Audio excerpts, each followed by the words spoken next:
Hello दोस्तों, स्वागत है आप सभी लोगों का प्रीतम एजुकेशन पर। मैं प्रवीण सिंह आप सभी लोगों के साथ में, जैसा कि आप सभी लोग जानते हैं, फ्री फाउंडेशन बैच के अंदर मैथमेटिक्स की कक्षाएं लेकर के आ रहा हूं और हम लोगों ने सबसे पहले परसेंटेज टॉपिक को स्टार्ट किया है, यानी प्रतिशत टॉपिक को। पहली कक्षा के अंदर आपने ये जाना था कि प्रतिशत होता क्या है और उससे संबंधित जो है सामान्य प्रश्नों को करा था, जिसके अंदर हमने ये देखा था कि हम किस प्रकार से जो है प्रतिशत को भिन्न में बदल सकते हैं और भिन्न से प्रतिशत में बदल सकते हैं। और मैंने आपको कुछ जो है भिन्नें याद करवाई थी, जो आप लोगों के लिए बहुत ही ज़्यादा इम्पोर्टेंट रहने वाली है। और उन्हीं भिन्नों को उपयोग में लेते हुए, पिछली क्लास के कॉन्सेप्ट्स को यूज़ करते हुए, आज हम इस क्लास नंबर सेकंड के अंदर दोस्तों जो हैं, कई सारे इम्पोर्टेंट क्वेश्चन्स करने वाले हैं। इसमें कुछ क्वेश्चन्स हो सकता है प्रीवियस ईयर के क्वेश्चन्स हो, जैसा कि आप लोगों को पता है, ये सीईटी का जो सिलेबस है, वो का वही सिलेबस आप लोगों के आरएएस प्रीलिम्स एग्जाम के लिए भी होता है। तो इसलिए जो है यहाँ पर मैं कुछ क्वेश्चंस आरएएस प्रीलिम्स के भी लेकर के आऊँगा, कुछ क्वेश्चंस सीईटी प्रीवियस ईयर के लेकर आऊँगा, एलडीसी के लेकर आऊँगा और साथ में कुछ नए क्वेश्चंस लेकर आऊँगा, ताकि आप लोगों को जो है अभी जो एग्जाम का लेवल है, उसके अनुसार पढ़ाया जा सके। आज का हमारा पहला क्वेश्चन आप सभी के सामने है और एक आपसे निवेदन रहेगा दोस्तों कि क्लास आपको कैसी लगती है, ये फीडबैक ज़रूर दिया करें। आप लाइक करें, कमेंट करें, नहीं करें, आपकी इच्छा है। केवल एक बार अपना खुद का फीडबैक दे दिया करें कि सर इस क्लास में ये हमारे को समस्या आई या हमें जो है इस क्लास को देखने के बाद ये इम्प्रूवमेंट मिला। हमारा आज का पहला क्वेश्चन है the population the population of a small city. आप हिंदी में अगर पढ़ना चाहें तो हिंदी में भी क्वेश्चन है, इंग्लिश में भी है, ठीक है। तो एक छोटे शहर की जनसंख्या जो है दोस्तों, वो कितनी है? तो छोटा सा एक शहर है, मान लीजिए, उसकी जनसंख्या है 9,26,100। कितनी है दोस्तों? 9,26,100। ये वहां की जनसंख्या है, ठीक है। एक सेकेंड, हाँ, अब आपको जो है अच्छे से दिख रहा होगा, ये वहां की जनसंख्या है। चलिए, यदि यह जो है दोस्तों 5% से कितने 5% वार्षिक दर से बढ़ती है, तो 2 वर्ष पूर्व जनसंख्या क्या थी? यानी एक कोई छोटा सा शहर था, वहां की जनसंख्या अभी जो है दोस्तों कितनी है? तो अभी वहां की जनसंख्या है 9,26,100। और अगर वो 5% की दर से बढ़ रही है, तो 2 वर्ष पहले वो जनसंख्या कितनी थी? ये हमारा क्वेश्चन है, ठीक है। तो देखिए, हमारे पास में इस क्वेश्चन को करने के अलग-अलग तरीके हैं। मैं सबसे पहले बेसिक तरीका बताऊंगा, उसके बाद मैं ट्रिक मेथड भी बताऊंगा। सबसे पहले हमारे पास में मान लेते हैं कि 2 वर्ष पूर्व जो जनसंख्या थी दोस्तों, वो कितनी थी? एक्स। कितनी थी? एक्स। तो एक्स का एक वर्ष में कितना बढ़ाना है? 5%। यानी एक्स का अगले साल कितना हो गया होगा? 105% निकालेंगे वो। और उसके बाद में अगले 1 साल बाद वापस उसका 105% निकालेंगे, तो 105/100।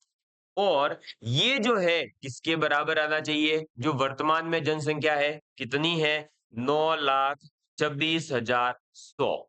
ठीक है? बस यही करना था।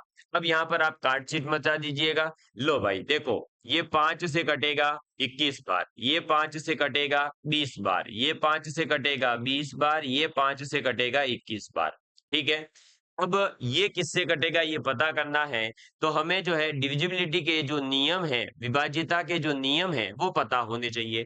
तो 9 और 2 11, 11 और 6 17, 17 और 1 18, 18 मतलब कि आपका 3 से डिविजिबल होगा ये वाला नंबर, तो हम इसको 3 से काटेंगे। तो 3 से काटेंगे तो देखिए ये 3 से कटेगा, 3 तिया 9, ठीक है? फिर आपका डबल संख्या 3 अट्ठे 24, तो हम 0, और ये 3 अट्ठे 24, 3 सत्ते 21 और ये डबल 0 आ जाएगा। और ये 3 से कटेगा 7 बार। अब ये कितना हो गया? तो 3 और 8 11, 11 और 7 18। वापस से ये 3 से कटने वाला है, तो इसको मैंने काट दिया, 3 सत्ते 21, और इसको जो है 3 से काटेंगे तो कितना आएगा? तो देखो 3 एकम 3, ये 0 का 0, 3 दूनी 6, 3 नब्बे 27 और ये डबल 0। ये लो, क्लियर?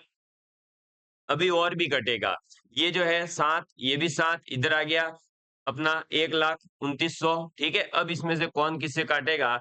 तो देखिए दोस्तों, अगर हम 7 का भाग इसमें देते हैं, तो 7 एकम 7, 3 2, है ना? 7 चौक 28 और फिर सत्तू सत्तू 49, कट रहा है पूरा-पूरा, तो ये 7 एकम 7 और ये कितनी बार कटेगा?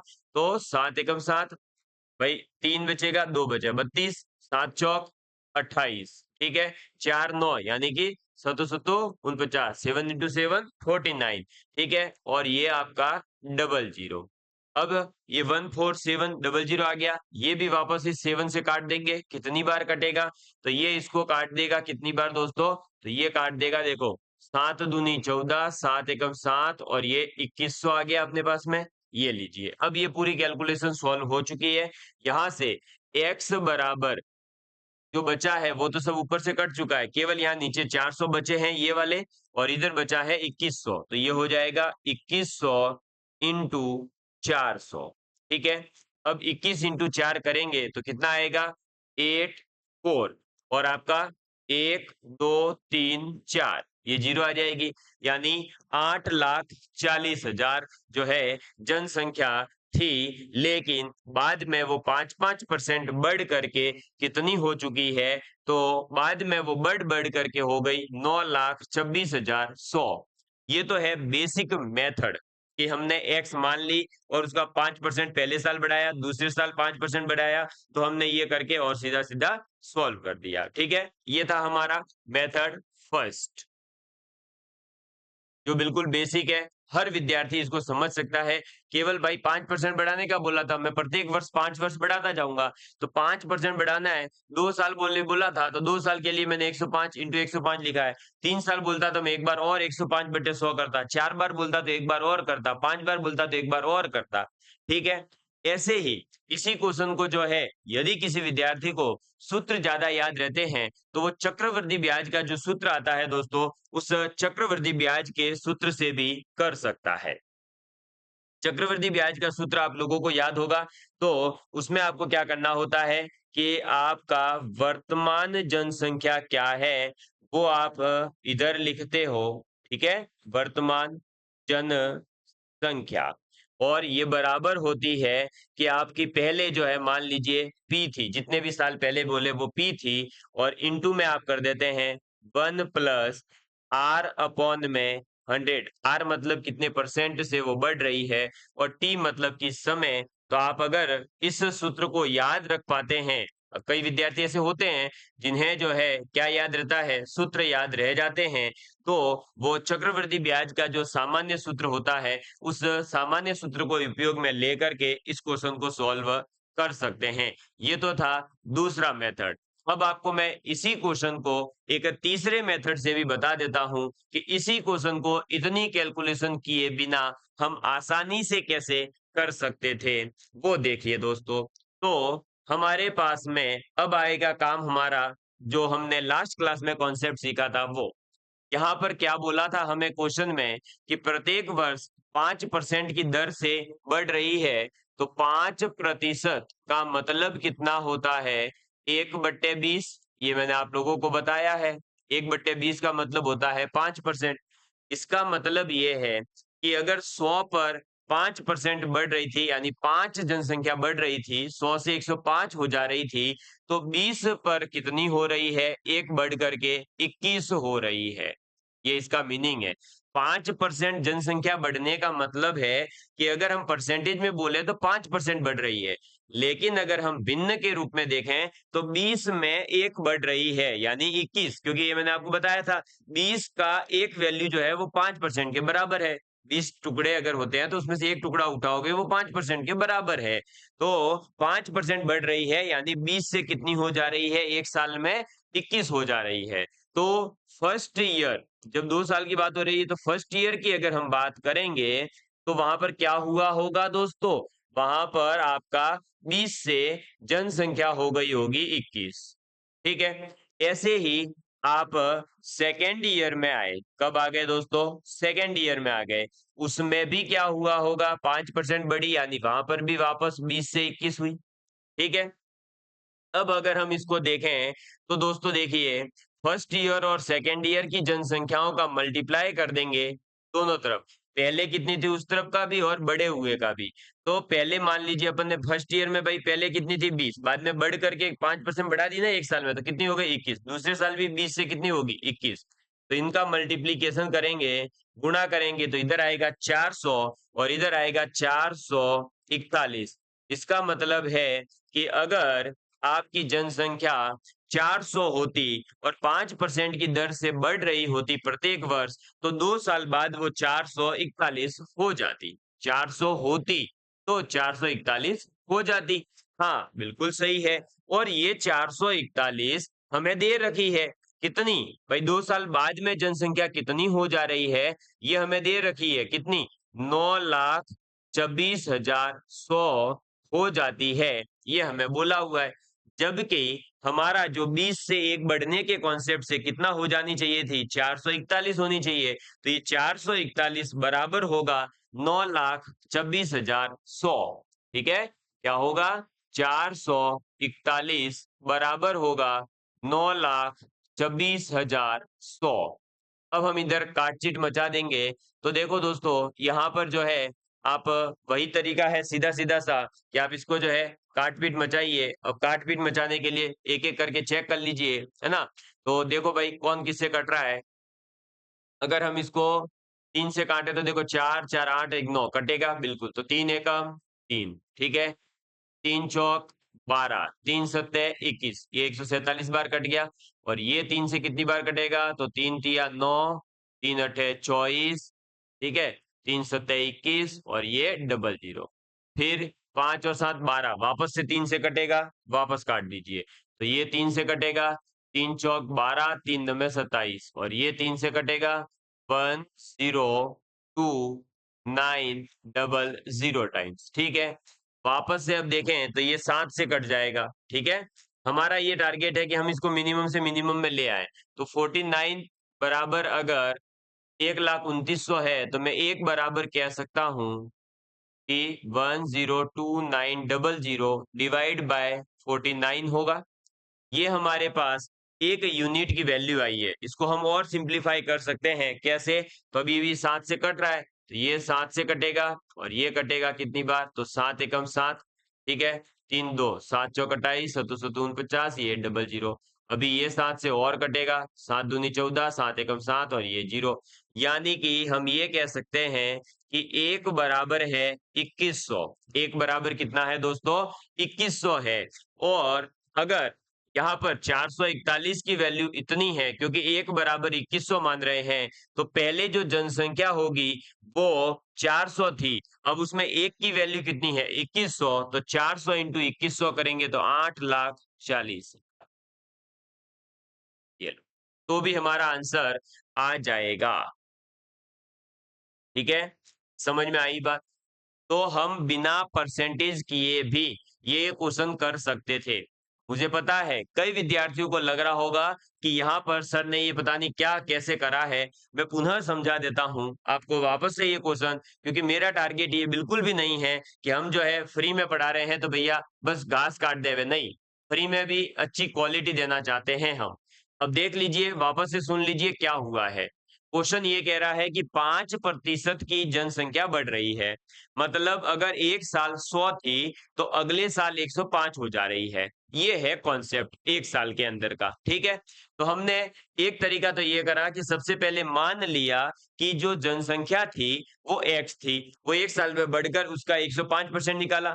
फिर एक साल में और 5% बढ़ी है, तो उसका भी हमने 105% निकाल दिया और बराबर कर दिया जो वर्तमान की थी। हमने कैलकुलेशन करी और हमारी 8,40,000 आ गई कि भाई पहले थी 8,40,000, 2 साल में 5-5% बढ़ने के हिसाब से हो गई कितनी? तो 9,26,100। फिर मैंने आपको बताया जिस विद्यार्थी को चक्रवृद्धि ब्याज का सूत्र याद रह जाता है, वो चक्रवृद्धि ब्याज का सूत्र लगा दीजिए, तब भी हो जाएगा। अदरवाइज आप इस 5% को लिख सकते हैं 1/20। यानी जो आप ये कह रहे हो कि 100 पे 5 बढ़ा है, मैं उसको कह रहा हूं कि 20 पे 1 बढ़ना भी 5% ही होता है ना? तो 20 पर 1 बढ़ना यानी 21 हो जाना। तो पहले साल में 20 से हुआ 21, दूसरे साल भी 20 से हुआ 21, क्योंकि 5% ही बढ़ा है। तो 20 से 21, 20 से 21, तो 2 साल के अंदर अगर हम 20-20 जनसंख्या ही मान रहे हैं, तो मूल जनसंख्या थी 400, लेकिन 5-5% बढ़ने के हिसाब से वो हो जाती है कितनी? 441। यानी जो बढ़ी हुई जनसंख्या है वो कितनी है? 41 है। तो हमें जो दे रखी है भाई 2 साल बाद की जनसंख्या, वो हमारे अकॉर्डिंग हमने जो इस 1/20 माना है उसके अकॉर्डिंग होनी चाहिए 441। क्वेश्चन में जो दे रखी है वो दे रखी है 9,24,100, यानी ये आपस में बराबर है, एक ही चीज को रिप्रेजेंट कर रही है। हमने आपस में बराबर कर दिया, बराबर करके हमने एक की वैल्यू निकाली, तो एक की वैल्यू जो आई दोस्तों वो 2100 आ गई। यानी कि क्वेश्चन में दे रखा जो है ना 9,26,100, वो हमारा कब आ सकता है, जब हम 441 में एक एक यूनिट की वैल्यू 2100 माने। वो 2100 अगर यहाँ रखते हैं तो हमारा ये आ रहा था। तो हमने जो पिछले 2 साल पहले की जनसंख्या है वो कितनी हो रही थी 400, तो 400 में भी एक की वैल्यू कितनी है 2100, तो हमने एक यहाँ पे मल्टीप्लाई कर दिया 2100 से, तो आ गया हमारे पास 8,40,000। ठीक है, आप बिल्कुल चिंता मत करिए, अभी और भी आगे क्वेश्चन आ रहे हैं। जब मैं हर एक क्वेश्चन के ऐसे दो दो तीन तीन मेथड बताऊंगा तो आपको ऑटोमेटिकली सभी चीजें समझ में आना शुरू हो जाएगी। ये भी था मेथड नंबर आपका थर्ड। ठीक है, ऐसे ही मैं पढ़ाऊंगा, है ना, टाइम लगेगा, आपको सीखना है तो भाई सीखिए, है ना। पर अब एग्जाम के अंदर क्वेश्चन इसी लेवल पर आएंगे कि आपको अंडरस्टैंडिंग है या नहीं टॉपिक की। अगला क्वेश्चन देखिएगा दोस्तों, अब इन एन एग्जामिनेशन, एक परीक्षा के अंदर, ठीक है, एक विद्यार्थी बैठा, वो विद्यार्थी जो है गणित में, किसमें दोस्तों, गणित विषय के अंदर 45% छात्र अनुत्तीर्ण हो गए। ठीक है, एक परीक्षा थी उसमें बच्चे बैठे एग्जाम देने, उसमें आरपीएससी ने एग्जाम पेपर बनाया, उसमें मैथमेटिक्स में 45% को फेल कर दिया, क्योंकि पेपर ऐसा बनाते हैं लोग।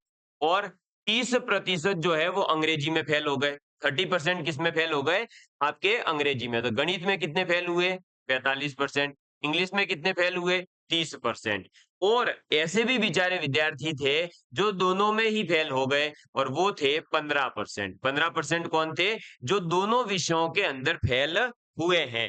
तो हमें ये पता करना है कि दोनों विषयों में उत्तीर्ण होने वाले, यानी दोनों विषयों में पास होने वाले विद्यार्थी कितने हैं। तो इस क्वेश्चन को सबसे पहले, सबसे इजी मेथड जो होता है आपका, वो होता है वेन डायग्राम। मैं उससे करने की कोशिश करूंगा और आपके सामने उसी से कर रहा हूं, फिर मैं अलग मेथड और बता दूंगा। ठीक है, देखिएगा आप अभी, और आपको भी सिखा दूंगा कि ये जो मेथड है वो कैसे यूज में लिया जाता है, क्यों उसको जो है अपन जल्दी से सॉल्व कर पाते हैं इस मेथड से। देखिए, आपको कुछ नहीं करना है, दो सब्जेक्ट की बात हो रही है तो इसे दो गोले अलग अलग बना दिए। मान लो एक गोला है गणित का, एक गोला है इंग्लिश का। ठीक है, एक है गणित का, एक है अंग्रेजी का। दो, अब ये अपन बना रहे हैं फेल होने के लिए, जो फेल हुए हैं उसके अकॉर्डिंग अपन बना रहे हैं। ठीक है, क्योंकि अपने पास फेल का आंकड़ा है। तो देखो क्या बोला, गणित में टोटल 45% फेल हुए हैं, लेकिन ऐसा नहीं कह सकते कि 45% जो है गणित में फेल हो गए मतलब वो पूरी तरह से फेल है, नहीं। उसमें ऐसा है कि 15% वो है जो इंग्लिश में भी फेल हुए हैं, 45% गणित में फेल हुए, लेकिन उसमें वो विद्यार्थी भी तो इंक्लूड हो गए 45% में जो इंग्लिश में भी फेल है। अब लेकिन मेरा टारगेट है कि पहले मुझे ये पता चले कि केवल गणित में कितने फेल हुए। तो केवल गणित में फेल हुए वो पता लगाने के लिए मैं क्या करूंगा, गणित में फेल कितने हैं 45%, दोनों में फेल कितने हैं 15%, 45 में से 15% घटा दूंगा, कितना आएगा 30%। इसका मतलब ओनली एंड ओनली, मतलब केवल और केवल गणित में फेल होने वाले विद्यार्थी हैं 30%। 15% तो ऐसे विद्यार्थी है जो दोनों में है, तो दोनों गोलों के कॉमन में आना चाहिए था। ठीक है, तो दोनों गोलों के कॉमन में मैंने 15% लिख दिया। अब अंग्रेजी में फेल होने वाले कितने हैं 30%, लेकिन दोनों में फेल होने वाले कितने 15, तो केवल अंग्रेजी में होने वाले कितने होंगे 30 माइनस 15 यानी 15%। ये लो, ये वेन डायग्राम बन चुका है। अब आप इसको ऐसे भी दिमाग में फिट कर सकते हैं दोस्तों कि आपको ये पता होना चाहिए कि गणित का भाग 45% होना चाहिए। तो देखो ये रहा 30% और ये इधर वाला 15, 30 और 15 45%। अंग्रेजी का देखें तो 15 ये रहा, 15 ये रहा, 30%। तो 30% अंग्रेजी का भी है, गणित का 45% भी है, और दोनों के अंदर 15% है फेल, वो भी आ गए इनके बीच में। बस, तो ये बन गया वेन डायग्राम एकदम सही अपना। अब अपन से पूछा जाए अगर कि अंग्रेजी में कितने फेल है, केवल केवल अंग्रेजी में, तो आप कहोगे 15%।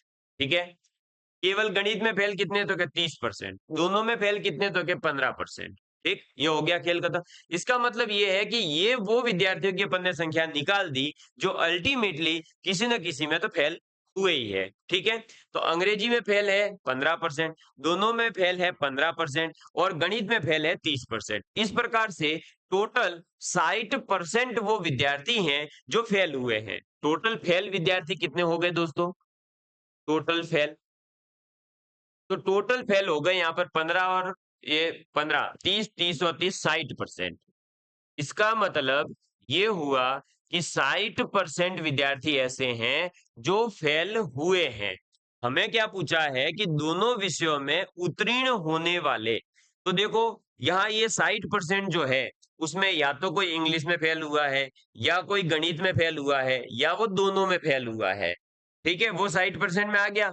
और हमेशा स्कूल में रिजल्ट जो बनता है वो 100% के हिसाब से बनता है। तो सीधी सी बात है, 100% में से 60% ऐसे विद्यार्थी हैं जो या तो गणित में फेल हुए हैं या इंग्लिश में या दोनों में। वो 60% है ना टोटल फेल वाले। तो टोटल पास वाले कितने बचे? 40। कितने दोस्तों? 40%। तो इस प्रकार से ये हमारा क्वेश्चन सॉल्व हो गया कि 40% वो विद्यार्थी हैं जो दोनों के अंदर पास हुए हैं।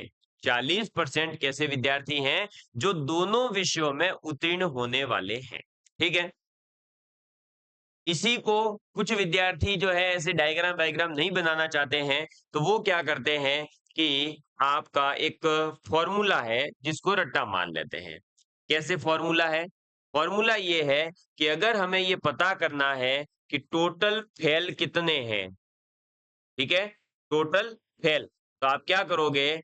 मैथ्स में एम फेल मतलब मैथमेटिक्स में फेल होने वाले, ठीक है, साथ में इंग्लिश में फेल होने वाले और माइनस कर देते हैं जो बोथ में फेल है, यानी दोनों विषयों में फेल है। ऐसा एक फॉर्मूला आता है भाई। अगर आपको जैसे टोटल पास का निकालना है तो गणित में कितने पास हुए, इंग्लिश में कितने पास हुए और दोनों में कितने पास हुए वो माइनस कर दो। तो यहाँ पर भी देखो टोटल फेल का यही आएगा। मैथ्स में फेल थे 45% प्लस इंग्लिश में फेल थे 30%, दोनों में फेल थे 15%। तो 75 माइनस 15 60%। ये लो, तो आप ऐसे भी कर सकते हो कि टोटल फेल आ गया 60%, तो पास होने वाले सीधे सीधे से आंसर हो गया 40%। ठीक है, कितना हो गया? 40%। बताओ भाई। तो ये मेथड सेकंड भी आप उपयोग में ले सकते हैं। वैसे ये फर्स्ट मेथड आसान है क्योंकि ये जो है यहाँ पर ये दो के लिए ये फॉर्मूला है। अगर यहाँ पर अभी 3 वेरिएबल होते तो यहाँ पर अलग फॉर्मूला आ जाता। 3 के लिए फिर पहले एक एक का होता, फिर दो दो का, फिर तीन तीन के माइनस कर दे। तो उससे बढ़िया है कि हम इस वेन डायग्राम को बनाना सीख लेवे, तुम्हारे लिए आसान हो जाता है ना। और वेन डायग्राम बनाते समय इसी बात का ध्यान रखना है कि टोटल परसेंटेज जो होता है वो हमेशा कांस्टेंट रहेगा। जैसे गणित का 45% है तो यहाँ पर डायरेक्ट 45 नहीं लिखेंगे, हम दोनों में फेल होने वाले को और इंडिविजुअली गणित में फेल होने वाले दोनों मिलाकर गणित का भाग 45% होना चाहिए, यानी गणित के गोले में 45% आना चाहिए। ठीक है, तो ये जो है कॉन्सेप्ट हम यूज कर सकते हैं और ऐसे क्वेश्चन एग्जामिनर 100% पूछता है। अगला क्वेश्चन देखिए, ये आरएएस प्रीलिम्स 2023 के अंदर पूछा गया था। एक्स कोई एक व्यक्ति है, ठीक है, कि आय जो है उसकी जो भाई इनकम है वो वाई से 20% अधिक है। वाई से कितने परसेंट अधिक है दोस्तों? वाई जो है उससे 20% अधिक है। ठीक है सर, वाई से 20% अधिक है, हम ये मान लेते हैं। तो वाई की आय एक्स से कितने प्रतिशत कम है, ये हमसे पूछा जा रहा है। ठीक है, और इस क्वेश्चन को जो है हम अभी बढ़िया अलग अलग मेथड से करेंगे, मजा आ जाएगा आप लोगों को। सबसे पहले हम मान लेते हैं कि y की जो है भाई, y की आय अगर हम मानते हैं 100, मानने में क्या ही जा रहा है, कितनी ही मान लो, लेकिन 100 मानना है। प्रतिशत की बात आएगी तब 100 मानना बहुत आसान रहता है। क्यों? 100 का जितना परसेंट बोलता है वो उतना ही होता है। जैसे 20% बोला तो 20 ही होता है, 30% बोला तो 30 ही होता है, तो इसलिए आसान रहता है। तो y का हमने मान लिया कि इनकम है 100 रुपए, तो x की कितनी होगी? तो x की इससे 20% अधिक होगी। तो 100 का 20% यानी 20 को इसमें जोड़ दो, 120। ये लो, तो एक्स की इनकम कितनी हो गई 120 रुपए, वाई की कितनी हो गई 100 रुपए। ठीक है, हमें पूछा है वाई की इनकम एक्स से कितने प्रतिशत कम है। एक्स से कितने प्रतिशत कम है, एक्स से, तो एक्स से कंपैरिजन करें तो 20 रुपए कम है। हाँ, और किससे पूछा है, एक्स से पूछा है।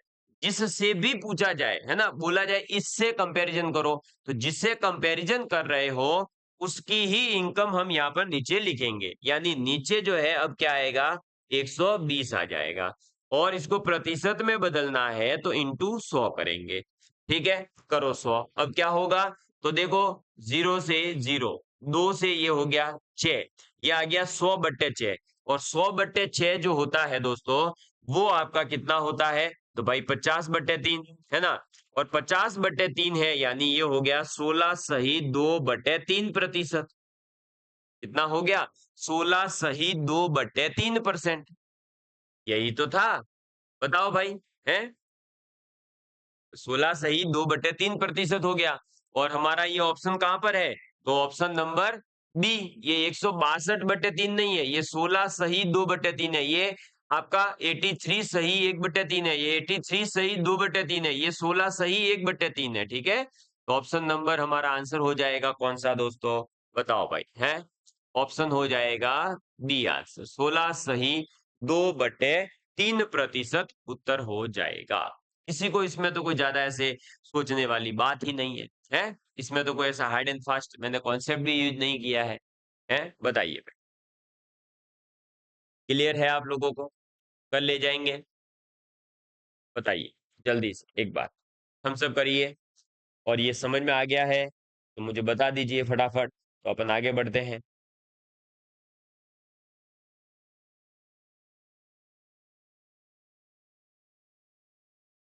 चलो आगे बढ़े, नेक्स्ट देखिए अब। हरि को एक परीक्षा में, एक हरि नामक कोई व्यक्ति था, मान लो प्रवीण ही मान लो, वो जो है परीक्षा देने गया। तो उसके परीक्षा देने पर, भाई मैं परीक्षा देने गया हूं तो मेरे परीक्षा का क्या सिस्टम है, जैसे आपके अभी सिस्टम है ना परीक्षाओं में कि 40% तो आने ही चाहिए, उस प्रकार से क्या था सिस्टम कि 36%, 36% अंक प्राप्त करने जरूरी थे। ठीक है, लेकिन उसने क्या करा, 24% अंक लेकर आ गया, तो बेचारा 9 अंकों से वो फेल हो गया। तो ऐसे में पूछा जा रहा है कि उसके टोटल मार्क्स कितने थे, पूर्णांक जो है उसके परीक्षा का वो कितना था। ठीक है, बहुत आसान क्वेश्चन है, कुछ भी नहीं करना है, देख लीजिए आप इधर। भाई पास होने के लिए कितना चाहिए, 36%। ठीक है, ओके, वो लेकर कितना आया है 24%। अब इस 24% में अगर मेरे 12% और जोड़ दिए जाए तो मैं पास हो जाता, और उसने 12% न देकर उसने बोला है कि वो 9 अंकों से फेल हुआ है, मतलब वो 9 नंबर उसके 12% के बराबर है, सीधी सी बात है। तो वो 9 नंबर मैं यहाँ पर जोड़ देता हूँ। भाई अगर 9 नंबर से फेल हुआ है तो वो 9 नंबर मैं जब 24% में जोड़ूंगा तब तो 36% बनेंगे ना, है। जैसे आपका एग्जाम दे के आए आप, भाई आपके बोला था कि 40% एग्जाम में आने चाहिए, लेकिन आपके आगे मान लो 30%, और आपने कहा कि मेरे 30% नंबर आए हैं और मैं 10 नंबर से फेल हुआ हूं, इसका मतलब 30% और आपके 10 नंबर और आ जाते, अगर 30% में तो आप पास हो जाते। तो 30% प्लस 10 किसके बराबर होगा, 40% के बराबर होगा, तभी तो आप पास होते। तो 36% बराबर होगा 24%, और उसमें जो 9 नंबर से फेल हुआ वो 9 नंबर हमने जोड़ दिए। यहां से अब क्या करेंगे, परसेंटेज अलग संख्या अलग, 36 और 24 एक तरफ कर दो तो 36 माइनस 24 हो जाएगा, है ना, और ये परसेंटेज में आएगा जो भी आएगा, और इधर 9, तो 36 - 24 होता है 12, मतलब 12% उनके जो अंक है वो 9 के बराबर है। मतलब इनकी जो परीक्षा हुई थी उस परीक्षा के अंदर जिस भी विद्यार्थी के 12% अगर किसी के बने हैं तो उसका मतलब है उसके 9 नंबर आए हैं। 9 नंबर किसके बराबर है, 12% के बराबर है। हमें निकालना है 100%, तो हम यहाँ पर पहले 1% निकाल लेते हैं। 1% हो गया 9/12, और 100% कितना होगा, तो 100% के लिए क्या करना है, बस दोनों तरफ 100 का गुणा कर दो।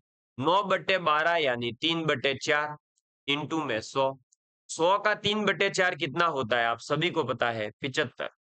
बस यही हमारा आंसर है, आंसर है 75। यानी वो जो परीक्षा देकर आया था उसमें टोटल पेपर जो हुआ था वो 75 मार्क्स का हुआ था।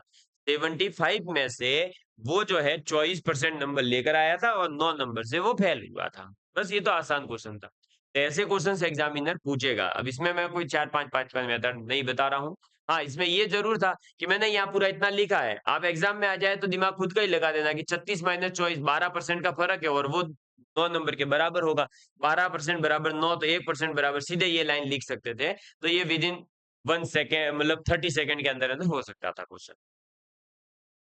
अगला क्वेश्चन, यदि एक विद्यालय में मतलब जैसे विद्यालय की जगह आप मान लो भाई मेरी कोचिंग है, उस कोचिंग में टोटल छात्रों की जो संख्या है उस टोटल छात्रों की संख्या के अंदर 35% लड़कियां हैं। अब ऑब्वियस ही बात है, 35% लड़कियां हैं तो 65% कौन होंगे? लड़के। 100% तो होती है हर चीज। भाई मेरी कोचिंग में विद्यार्थी होंगे वो 100% होंगे। उस 100% में से 35% अगर लड़कियां हैं तो बचे हुए लड़के हैं। ठीक है। हाँ, आप अपना दिमाग नहीं लगावे, थर्ड जेंडर की ओर नहीं जावे, है ना। एग्जाम के अंदर जब तक मेंशन नहीं हो तब तक आपको केवल दुनिया में दो ही जेंडर मान के चलने हैं, बॉय और गर्ल। तो 35% अगर लड़कियां हैं तो 65% लड़के होंगे, ये क्लियर हो गया। है ना। पहले क्वेश्चन में देख लिया करो कि एक चीज दे रखी है तो उससे दूसरी चीज क्या निकल रही है। और लड़कों की संख्या हमें दे दी 910%। तो मुझे बताओ भाई, कॉमन सेंस की बात है, अगर लड़के 65% है, ठीक है, और वो 65% किसके बराबर दे रखा है, इसने खुद ही बोल दिया लड़कों की संख्या कितनी है 910, यानी वो 65% 910 के बराबर है। तो 1% की वैल्यू कितनी होगी? लो, ये यहीं सॉल्व हो जाएगा। 1% की वैल्यू 910/65 होगी। और 65 और 910 आपको दिख रहा है कि 13 से कट जाएगा। 13 सत्ते 91, ये आ गया 70, 13 पंजे 65, ये आ गया 14, क्योंकि 14 पंजे 70 होता है। तो 1% बराबर है 14। तो 100% निकालना है हमें तो भाई, क्योंकि स्कूल में जो विद्यार्थी होंगे वो जितने भी होंगे अल्टीमेटली वो 100% के बराबर होंगे। तो 100% बराबर कितना होगा? दोनों तरफ 100 का गुणा 1% में किया तो 100%, 14 में करेंगे तो 1400। ये लो, मतलब उस स्कूल में टोटल जो बच्चे थे वो 1400 थे। ठीक है। कितने थे दोस्तों? 1400 थे। और उस 1400 में से जो है आपका क्या था? तो 1400 में से आपके 910 लड़के थे और 490 जो है वो लड़कियां थी। 910 क्या थे? लड़के थे और 490 लड़कियां थी। तो यहाँ पर अगर पूछ लिया जाता लड़कियां कितनी हैं तो आपको क्या करना था? 910 भाई लड़के हैं, यहाँ से टोटल निकला 1400, इसमें से अपन 910 घटा देंगे तो 490 लड़कियां निकल कर आ जाएगी। ठीक है। अगला क्वेश्चन, यदि x माइनस वाई का 50% x प्लस वाई के 30% के बराबर है तो y जो है वो x का कितना परसेंट है, ये हमसे पूछा है। तो देखो, सीधा सीधा सा ये तो सॉल्व हो जाएगा बेचारा। x माइनस वाई का 50%, 50% मतलब सीधा सीधा 1/2। तो बस मैंने 50% की जगह क्या लिख दिया? इंटू में 1/2 बराबर x प्लस वाई, और इसका कितना है? 30%। 30% यानी सीधी सी बात है 3/10। बस अब इसको सॉल्व कर लो, वैसे ही सिंपली सॉल्व हो जाएगा। 2 से ये आ गया कितनी बार? 5 बार। काट, 5 इधर मल्टीप्लाई, तो 5x माइनस 5y बराबर 3x प्लस 3y। x को अलग करो, y को अलग करो, ये 3x इधर आएगा तो 5x माइनस 3x, और ये माइनस का 5y इधर आएगा तो प्लस, और ये प्लस में 3y था ही। 5x माइनस 3x हो गया 2x, इधर हो गया 8y। इधर से x अपॉन y का अगर रेशियो निकालें तो वो कितना आ रहा है? 4/1, है ना। मतलब x की वैल्यू है 4 और y की वैल्यू है 1। बस यही पूछा। अब क्या बोला है? y जो है वो x का कितना प्रतिशत है? किसका? x का कितना प्रतिशत है? तो x कितना है? 4, और y कितना है? 1। तो किसको पूछा है? y को। y कितना है? 1। किसका? x के कंपैरिजन में इंटू 100। और 1/4 जो होता है वो आपको सभी को पता है 25% के बराबर होता है। यानी सीधी सी बात है, जो y की वैल्यू है वो 1 है, x की वैल्यू है वो 4 है। 4 में से अगर एक भाग चला जाएगा तो 25% भाग जाता है। ये मैंने आपको पीछे भी ग्लास वाला जो एग्जाम्पल था दूध वाला वहां पर बताया था। 1/4 का मतलब होता है 25%, यानी y है 25% और 3/4 भाग है x। ठीक है, क्लियर? समझ में आ गई बात? नोट डाउन कर लीजिएगा, फिर आगे बढ़ते हैं। अब आप इस क्वेश्चन को खुद ट्राई करिए, ये आया हुआ क्वेश्चन है, करिए इसको ट्राई।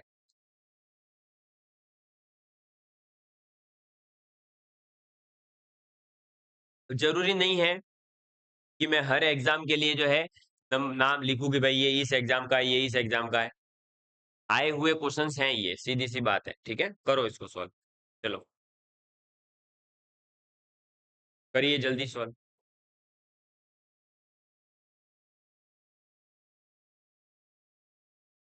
क्योंकि मेरा ये मानना है कि जब तक आप एग्जामिनर की थॉट प्रोसेस नहीं समझोगे तब तक एग्जाम नहीं क्रैक होगा।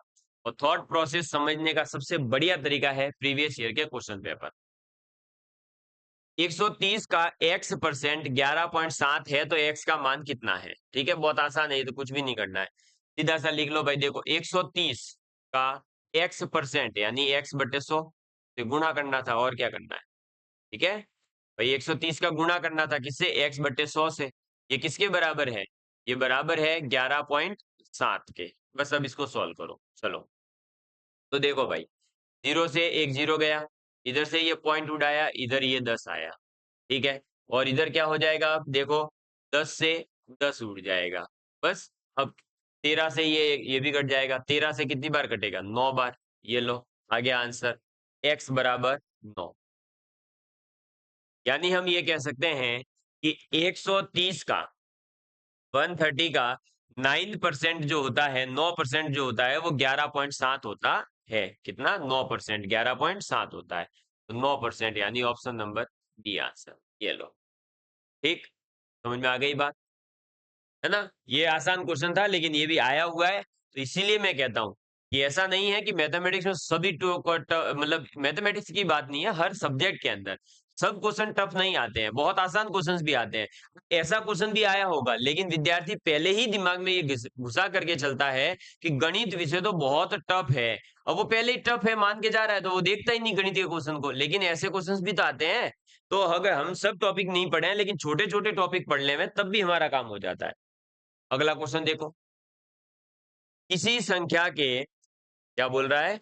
किसी संख्या के 65% और उसी संख्या के 35% का जो डिफरेंस है वो 22.20 है। ठीक है, तो उस संख्या का 50% कितना होगा? है ना?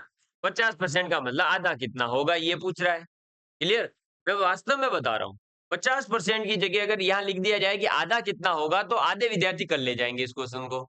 बहुत सारे विद्यार्थी 50% देखते ही घबरा जाते हैं भाई, इसीलिए मैंने वो पहले आपको रेशियो बताए हैं, सब वो याद कर लो, काम हो जाएगा। तो ये बोल रहा है 65% और उसी का अपन ने 35% निकाला, तो उसका डिफरेंस आया 22.20। इसका मतलब सीधी बात है कि उस संख्या का 30%, उस संख्या का 30% क्या होगा? तो उस संख्या का 30% होगा 20। क्यों? अरे भाई, किसी संख्या का 65% आपने निकाला, फिर उसका 35% निकाला, तो परसेंटेज में डिफरेंस कितना है? 30। और संख्या में अंतर इसने खुद दे दिया, इतना आ रहा है।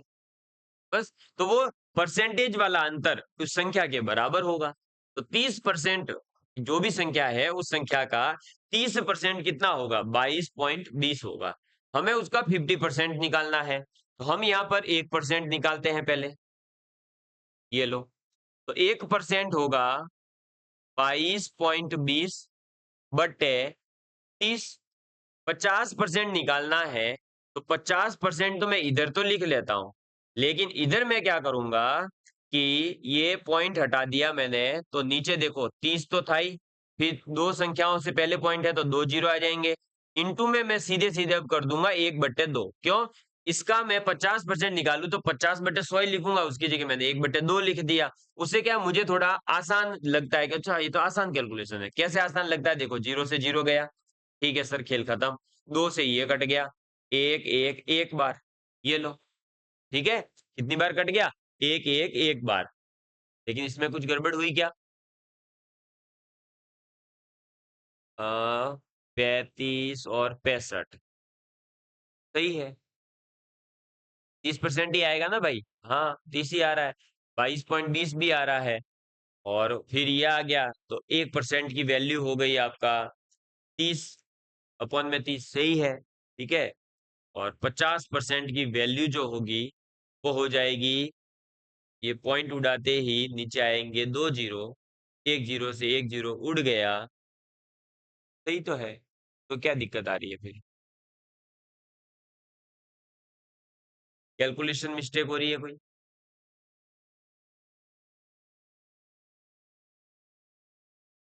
50/100 वो भी सही है। तो ये कटेगा नहीं ना? कट रहा है क्या यहाँ कहीं पर भी? ओके देख लेते हैं एक बार, देखो। चलो पहले लिखो एक बार, हो सकता है ये कट रहा हो कहीं, अपन पहले ही ये सोच रहे हैं कि नहीं कट रहा। 1 1 1/300। तो ये 3 से कट जाएगा, सॉरी हाँ। तो देखो ये कितनी बार कटेगा, 3 से ये कटेगा 100 बार। और ये 3 से कितनी बार कटेगा?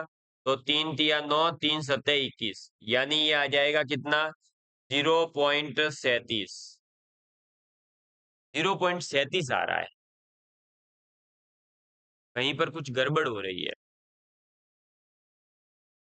100 का गड़बड़ हो रहा है, 100 का।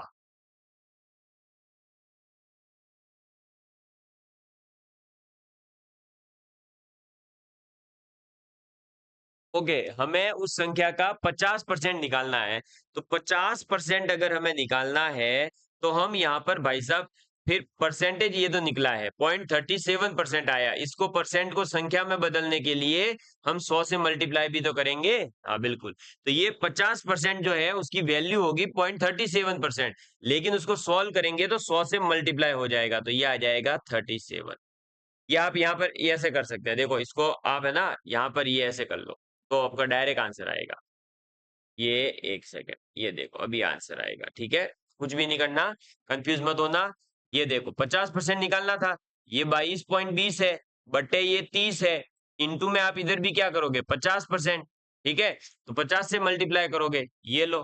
तो अब जो है भाई इधर भी 50 से मल्टीप्लाई किया तो इधर भी तो 50 से करेंगे, अपन ने इधर 50/100 कर दिया था, वो गड़बड़ हो रही थी, अब हो जाएगा सॉल्व। ये देखो है ना, ये जीरो जीरो गया, ये जीरो, ये सीधा सीधा जो है 6 बार कटेगा 50 से, 300 है तो बस ये 6 बार कट गया, तो ये आ गया 2 2 2, बट्टे में आ गया 6। तो 6 तिया 18 और 6 सत्ते 42, ये आ गया आंसर 37, बिल्कुल ठीक है। 37 ही आएगा। क्लियर भाई। 50% था तो अपन ने इधर 1% की वैल्यू ये थी ना, तो इधर 50 का मल्टीप्लाई किया तो इधर भी 50 का ही करेंगे। मैंने यहाँ पर भी इसको क्या कर दिया था, परसेंटेज मान लिया था, तो मैंने यहाँ 50/100 का गुणा कर दिया। वो तो भाई परसेंट तो इधर आ चुका है, इधर तो अपन संख्या निकाल रहे थे, तो इधर बट्टे में 100 नहीं आएगा, इसलिए वो जो है 0.37 आ रहा था। क्लियर, चलो बात नहीं। तो अपना आंसर आ जाएगा 37, बस तो यही बी ऑप्शन आंसर है। ठीक है। चलो अगला क्वेश्चन देखेंगे। एक आयत की लंबाई, ऐसे क्वेश्चन 100% आते हैं और इनका एक फिक्स फॉर्मेट में मैं आंसर बता दूंगा। बस वो फॉर्मेट भी अगर आपको जो है समझ में नहीं आता है, विद्यार्थी को कोई ऐसे होते हैं जिनको समझ नहीं आ रहा है, तो वो फॉर्मेट याद कर लेना, आंसर निकल जाएगा। ठीक है। कैसे देखो, एक आयत की लंबाई में 50% कितनी, सॉरी 20% वृद्धि करने पर, चौड़ाई में 20% कमी करने पर आयत के क्षेत्रफल में होने वाली वृद्धि या कमी का प्रतिशत कितना होगा। इस क्वेश्चन को करने का सबसे बढ़िया तरीका ये होता है, बाद में मैं अलग अलग मेथड और बता दूंगा, कि एरिया जो होता है वो होता क्या है, लंबाई इंटू चौड़ाई, यही होता है। हम मान लेते हैं कि पहले लंबाई थी 100, पहले चौड़ाई भी थी 100, तो पहले एरिया भी आ जाएगा 10,000, है ना। और ये जब भी इस टाइप का क्वेश्चन हो किसी भी संख्या में, ये लाभ हानि में भी काम आएगा कॉन्सेप्ट, इसलिए। और मान लेना कि अगर ये फॉर्मेट आपने दिमाग में फिट कर लिया, आपका काम बहुत आसान हो जाएगा। क्या करोगे, लंबाई भी 100 मानो, चौड़ाई भी 100 मानो, तो एरिया कितना आएगा 10,000। कैलकुलेशन बहुत आसान होती है, इसलिए। अब आप देखो क्या बोला है, लंबाई 20% बढ़ानी है, तो 100 से कितनी हो जाएगी 120, चौड़ाई 20% घटानी है तो 100 से कितनी हो जाएगी 80। 12 इंटू 8 96 यानी 9600। एरिया पहले कितना था 10,000, अब कितना हो चुका है तो 9600 हो चुका है। तो फर्क कितने का आया है दोस्तों 400 का। ये 400 का जो फर्क आया वो 400 कम हुए हैं या ज्यादा? तो भाई पहले 10,000 था, अब 9600 हो गया, कम हुए हैं। और ये 400 किस पे कम हुए तो 10,000 के कंपैरिजन में कम हुए। ठीक है, पहले के तुलना में ही कम होंगे, पहले 10,000 था अब 9600 ही रहा है। और इसको परसेंटेज में बदलेंगे इंटू 100। ये लो, अब क्या होगा तो 2 जीरो से ये 2 जीरो, ये 2 जीरो से ये 2 जीरो, तो 4% की क्या होगी दोस्तों कमी होगी। क्या होगी 4% की कमी होगी, यानी जो एरिया है वो 4% कम हो गया। पहले 10,000 था, उसकी जगह पर अब हो गया कितना 9600। ठीक है, अब मैं आपके सामने इसी क्वेश्चन को करने का एक फिक्स मेथड और बता देता हूं। ठीक है, देखिएगा आप वापस से।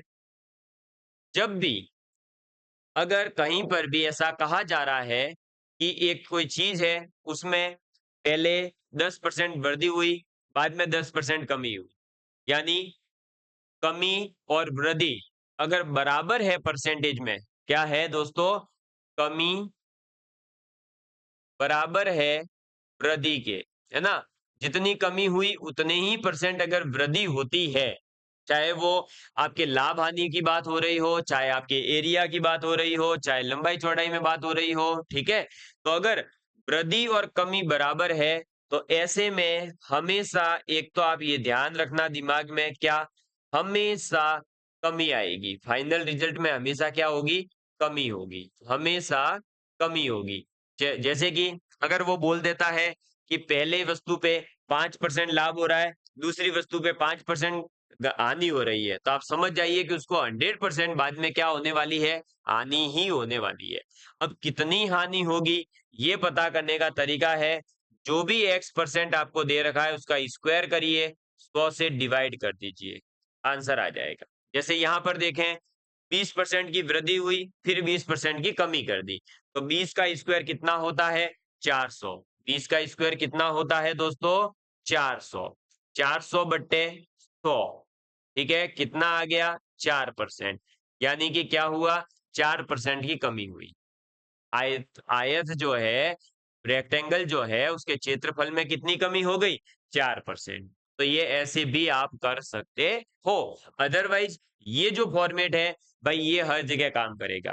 आपको आगे जो है लाभ हानि टॉपिक पढ़ाऊंगा, वहां पर भी मैं यही कॉन्सेप्ट यूज करके आंसर निकाल पाऊंगा। अभी आगे और भी अलग अलग टाइप के जो क्वेश्चंस आएंगे वहां भी आप ये कॉन्सेप्ट यूज करेंगे तो आंसर आ जाएगा। क्या लंबाई चौड़ाई हमेशा पहले 100 मान लीजिए, ताकि एरिया पहले से 10,000 हो जाएगा, उसके कंपैरिजन में कैलकुलेशन फिर क्या हो जाती है आसान, वरना इस क्वेश्चन को करने में विद्यार्थी की हालत खराब हो जाती है।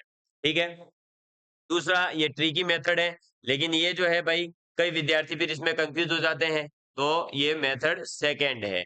अगर आपको ये अच्छा लगा है तो ये ध्यान रखना कि ये केवल तब काम करेगा जब लंबाई और चौड़ाई बराबर होगी। ये कब काम करेगा जब आपकी इच्छा होगी, चाहे लंबाई चौड़ाई बराबर हो, चाहे लाभ हानि बराबर हो, नहीं हो कोई फर्क नहीं पड़ता है, तब भी देखो काम कर रहा है, नहीं होगी तब भी ये कॉन्सेप्ट काम करेगा ही।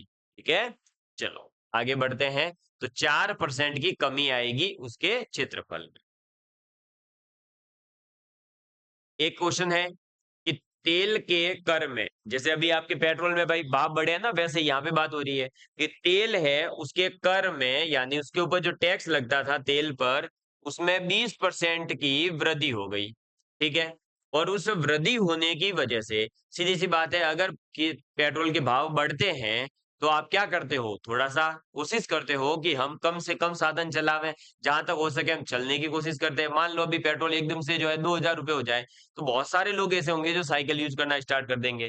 तो वृद्धि के कारण खपत में, किसमें खपत में यानी कंजम्पशन में 20% की कमी हो गई। इस प्रकार से खर्च में कितने प्रतिशत की कमी या वृद्धि होगी? तो देखो यहाँ पर क्या बोला है, ट्रिक से देखें तो सीधा आंसर आ गया।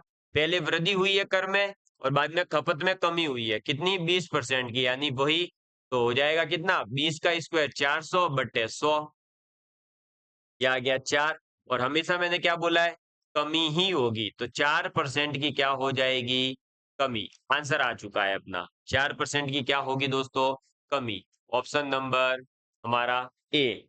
लेकिन अगर आपके दिमाग में आ रहा हो कि सर जो पीछे आपने बताया कि एरिया यानी क्षेत्रफल बराबर लंबाई इंटू चौड़ाई वाला कॉन्सेप्ट यहाँ कैसे काम करेगा? तो देखो, सीधी सी बात है, आप मुझे ये बताइए दोस्तों, खर्च जो है वो किस पर डिपेंड करेगा? तो खर्च डिपेंड करेगा कि जो तेल है भाई उसके ऊपर कर कितना है, और कर इंटू में खपत। ठीक है, मान लो कर, भाई कर का मतलब यहाँ पर भाव से बात हो रही है, भाई उसका पैसा कितना लग रहा है ये बात हो रही है। टैक्स का मतलब सीधी सी बात है। तो भाव अगर 100 रुपए है, ठीक है, और आप खपत अगर जो है 200 की कर रहे हैं, तो 200 इंटू 100 10 रुपए कर लो तो 2000 रुपए का खर्च आ रहा है। तो खर्च किसके बराबर होता है? कर कितना लग रहा है और खपत कितनी हो रही है उसके। अब यही कॉन्सेप्ट देखो, कर मान लीजिए था आपके पहले 100 रुपए, खपत भी हो रही थी 100 रुपए, खर्च हो रहा था 10,000। ये लो, अब क्या हुआ है? कर में हो गई वृद्धि, तो 120 हो गया, ये हो गया 80, तो ये आ गया 9600। ये लो, कितना फर्क आया? 400 का, यानी 4% की कमी। तो आप वही कॉन्सेप्ट इस पर भी लगा सकते हैं। बस समझाई बात, इसलिए मैंने आपको दोनों मेथड बताए हैं। चलो अगला क्वेश्चन। एक आयत की लंबाई और चौड़ाई में यहाँ पर अलग अलग है, देख लो। आयत की लंबाई जो है वो 30% बड़ी है, और चौड़ाई जो है दोस्तों वो 20% घटी है। ठीक है, लंबाई तो क्या हुई है? 30% बड़ी है, और चौड़ाई जो है वो 20% कम हुई है। तो उसके क्षेत्रफल पर क्या प्रभाव पड़ेगा? तो अब यहाँ पर जो ट्रिक थी वो तो काम करेगी नहीं, तो वो एरिया वाला कॉन्सेप्ट यूज करो। एरिया बराबर क्या होता है? लंबाई इंटू चौड़ाई। पहले लंबाई मान लो 100, चौड़ाई भी मान लो 100, तो एरिया कितना हो जाएगा? 10,000। ठीक है, अब क्या हुआ? लंबाई बढ़ गई 30%, यानी 130 हो गया, इंटू चौड़ाई हो गई 20% कम, यानी 80 हो गया। 13 अठे 104, यानी 104 और ये 2 जीरो। अब क्या हुआ है? पहले एरिया 10,000 था, अब हो गया 10,400, यानी क्षेत्रफल बड़ा है। ठीक है, तो क्षेत्रफल बड़ा है, कितना बड़ा? 400।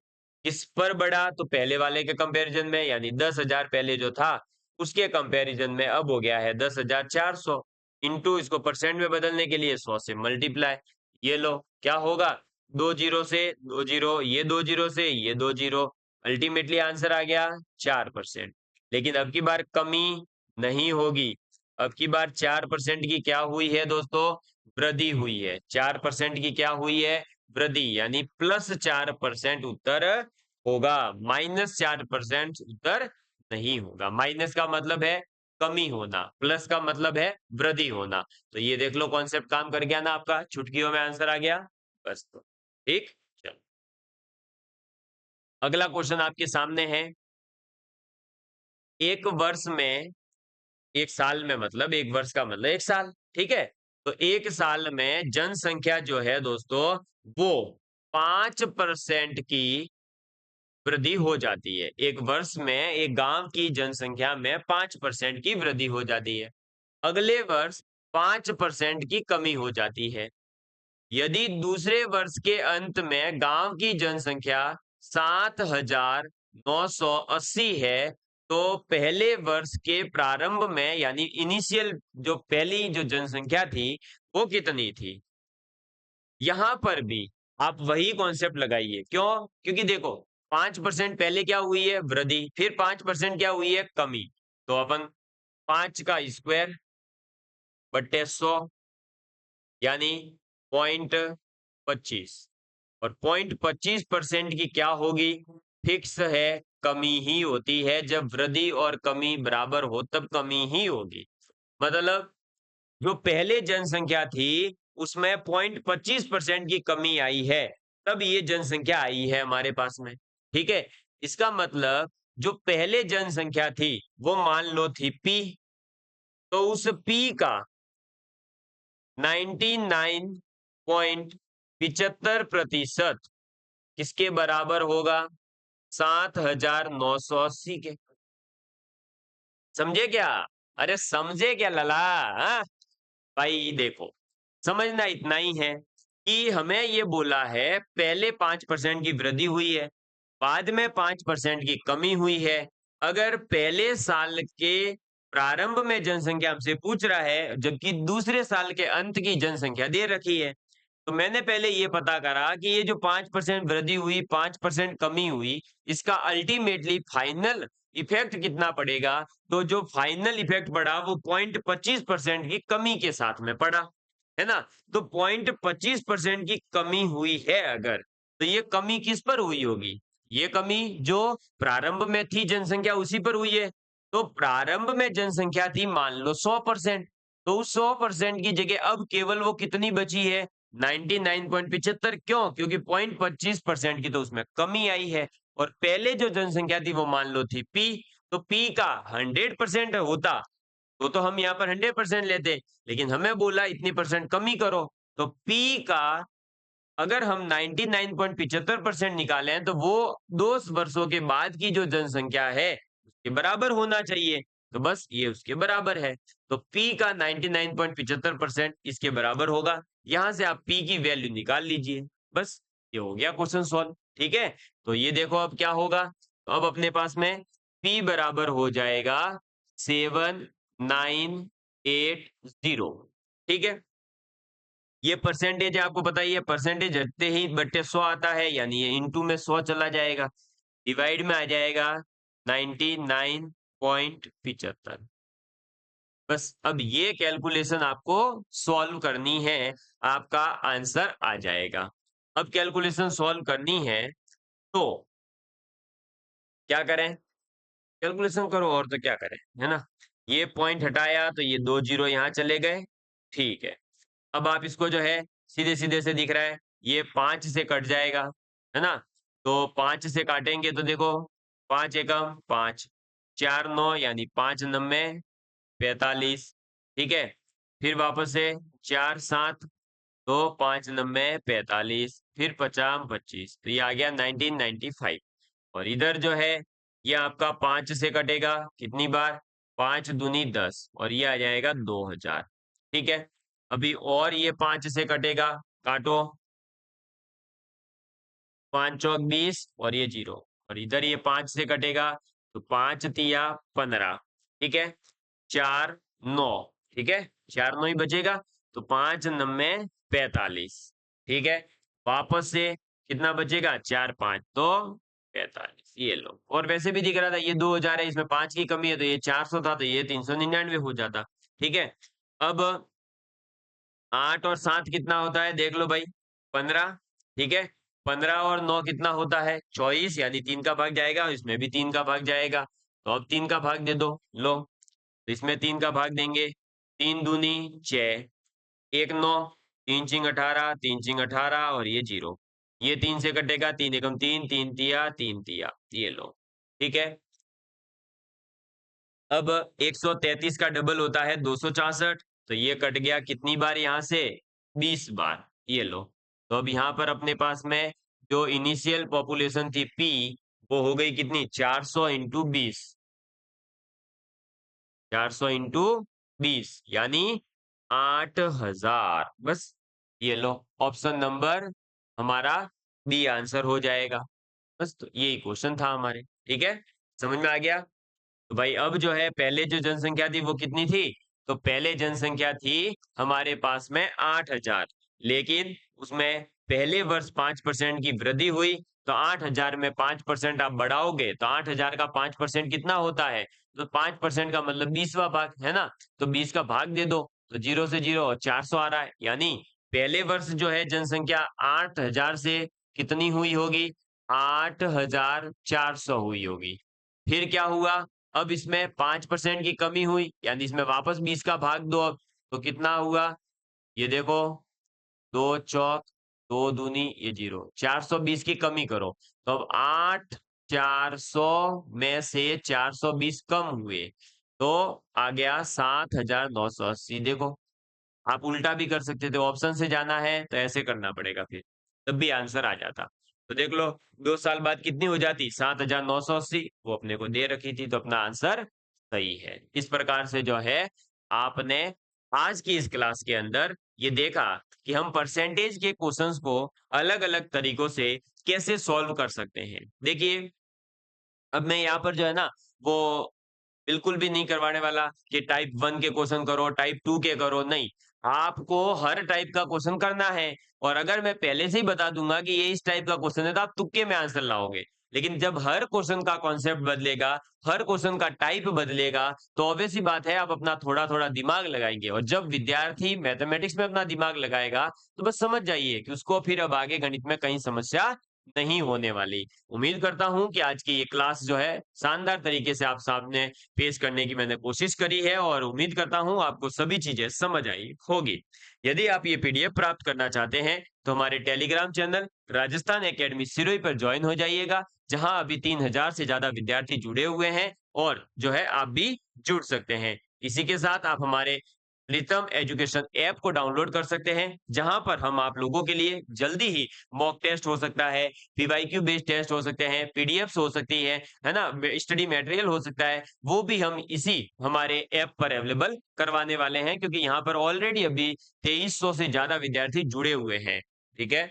और आप हमारे साथ में दोस्तों जो हैं, हर एक सब्जेक्ट के लिए जुड़ सकते हैं। न केवल हम गणित पढ़ाते हैं, बल्कि हमारा जो प्लेटफ़ॉर्म है राजस्थान एकेडमी सिरोही, उस चैनल पर कंप्यूटर और साइंस की क्लासें चलती है और जहाँ से एलडीसी में आपको देखा होगा साइंस के 25 में से जो तो 23 क्वेश्चन तो एग्जैक्ट आए हैं और 2 क्वेश्चन अंडरस्टैंडिंग बेस्ड आए हैं, ठीक है? प्रीतम एजुकेशन जिस चैनल पर अभी आप जुड़े हुए हैं, यहाँ पर मैं मैथमेटिक्स की कक्षाएँ अपलोड करता हूँ आप लोगों के लिए और आरएएस प्रीप चैनल जो है, यहाँ पर मैं राजस्थान की पॉलिटी, राजस्थान की इकोनॉमी, राजस्थान की art and culture, geography, history से संबंधित जो है क्लासेस आप लोगों के लिए अपलोड की जाती है। तो आप हमारे साथ में तीनों ही जो है चैनल्स पर जुड़ सकते हैं ताकि आपको कहीं और जो है इस प्रकार के बेस्ट कंटेंट के लिए भटकने की ज़रूरत नहीं पड़े और आपको बता दूँ साइंस, कंप्यूटर और आपका राजस्थान जीके वाला पोर्शन सभी चीज़ें ऑथेंटिक सोर्सेज़ से और ओरिजिनल चीज़ें पढ़ाई जाती है। आप राजस्थान एकेडमी सिरोही चैनल पर जाकर देखिएगा, आपने यूट्यूब पर आज तक ज़रूर ये टैगलाइन तो पढ़ी होगी कि हम आपको राजस्थान अध्ययन की किताब पढ़ा रहे हैं, लेकिन वास्तव में आपके सामने राजस्थान अध्ययन की किताब खोल करके किसी ने नहीं पढ़ाई होगी। एकमात्र राजस्थान एकेडमी सिरोही चैनल ऐसा है जिस पर जो राजस्थान अध्ययन की किताबें हैं 9th-10th की, उन्हीं की पीडीएफ लगा करके वो पीडीएफ एक्सप्लेन की गई है, ना कि हमने अपने नोट्स बना करके, ताकि आपको लाइन टू लाइन पढ़ाई जा सके और आपको जो है एक लाइन टू लाइन पढ़ने का विश्वास आ जाए। आपको मन में ये हो जाए कि हाँ, मैंने आरबीएससी की लाइन टू लाइन किताब पढ़ रखी है और ऐसे ही अब जो है मैं गणित को भी जैसा कि आप लोग जानते होंगे कुछ विद्यार्थी कि राजस्थान एकेडमी सिरोही पर हमने एलडीसी का पूरा मैथमेटिक्स वाला पोर्शन फ्री में अवेलेबल करवाया था। लेकिन अब हम इस प्रीतम एजुकेशन चैनल पर जो है गणित सिखाने का काम करेंगे। बिल्कुल बेसिक से इसीलिए मैंने स्टार्ट किया है और धीरे-धीरे जो है आपकी कक्षाएँ रोज़ लगेगी। अभी जैसे 1-2 दिन गैप 1 दिन छोड़ के 1 दिन ले रहे हैं क्योंकि ये चैनल नया है, तो अभी जो है ये विद्यार्थियों तक पहुँच बनाने के लिए यूट्यूब का रिस्ट्रिक्शन होता है, तो उस वजह से हम थोड़ा-थोड़ा यूट्यूब को अभी टाइम दे रहे हैं। जैसे ही वो यूट्यूब अपनी ओर से जो है एसईओ वगैरह की परमिशन दे देगा, तो हम धीरे-धीरे जो है फिर रेगुलर यानी कि कंटीन्यूअसली पर डे आपके लिए क्लासेस लेकर के आएँगे। ठीक है दोस्तों, उम्मीद करता हूँ कि आप लोग जो है मेरे साथ इसी तरह बने रहेंगे। Love you all of you, please take care and please share with your friends. जय हिंद, जय भारत।